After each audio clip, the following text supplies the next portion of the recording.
What happens to the scientist when his experiment is in the last stages, when the results are coming in, and yet they are swept away out of his view before he gets a chance to see them, to analyze and deal with them?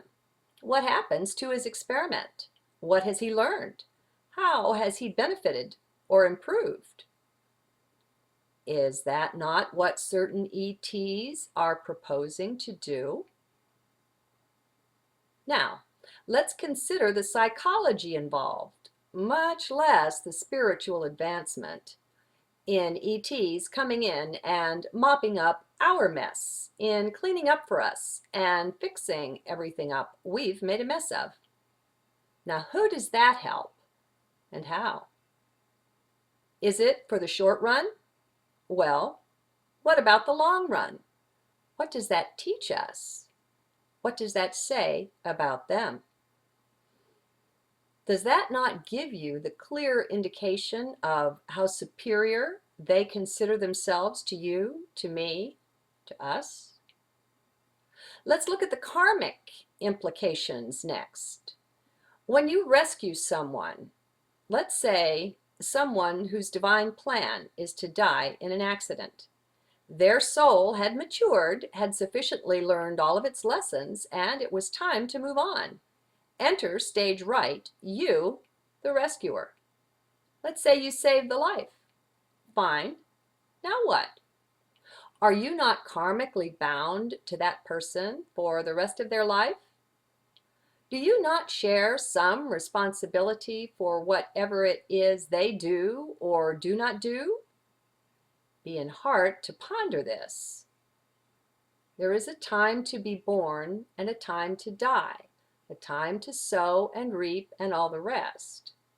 Now, dying is not a negative action, friends. It is merely a part of the pattern. We don't die. These body containers do, okay? So let's get out of that whole mold. Let's take another example. Let's say these aliens come in and take us off planet to some other environment. Oh, it's safer. It's safer.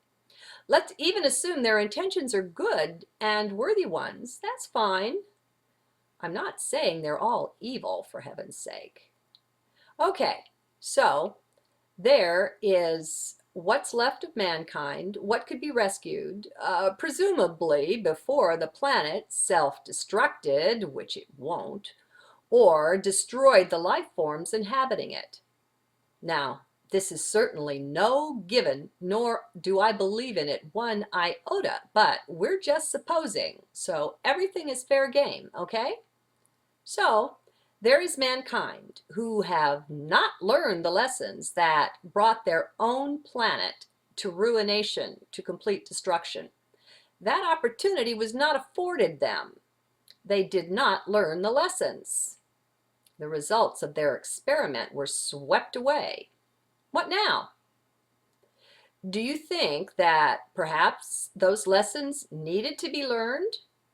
Now, if so, what do you think might be the outcome?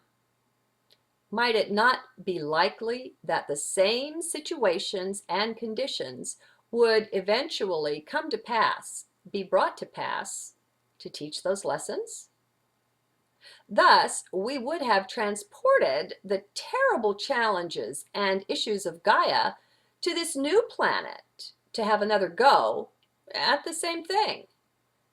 Come on, we know that we take ourselves wherever we go. The same lessons repeat. You can marry spouse after spouse and you find yourself in the same situation. That's just how it is until we learn the lesson. So what has been gained here? What has been lost? Does this other planet deserve this situation? My friends, as long as we feel the need, any kind of need to be rescued from anything, any situation or condition whatsoever, we are in trouble. We are in a very low-level vibration here. It's fear. We will not rise up into higher consciousness as we say we want to until we begin to stand tall and firm, or heck, even short and firm, on our own 2 feet anyway. As many have said, we are the environment. I ran across this most recently in the Barbara Marciniak book, Path to Empowerment, Pleiadian Wisdom for a World in Transition. It is excellently put, for it says everything. We are the environment. Everything is in the mess it is in because we are in the mess we are in. Think fractal. To fix things out there, wisdom does not call us to go out there to do it. She always calls us within. You know this, my friends. I'm only reminding you. You know this. Be in heart.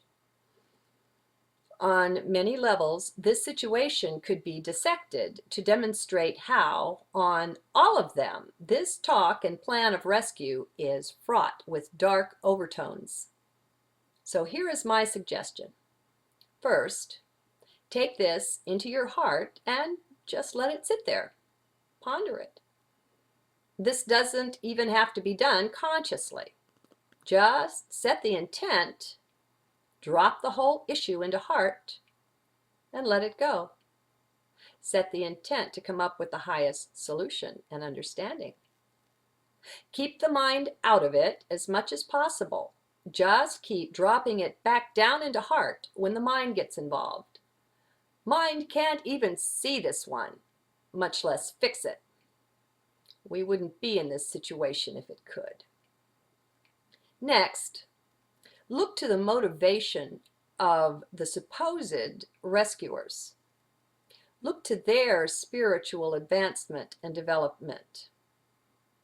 Apply what knowledge and wisdom you've gained over your sojourn here on earth and your many lifetimes to this issue. Back off from this. Get some distance. I am calling for some objectivity here. Let the little birdie on your shoulder do the reporting to you on this issue. Just observe. Disidentify from the whole scenario. If you thought it sounded like the greatest thing since sliced bread, then just back off from that.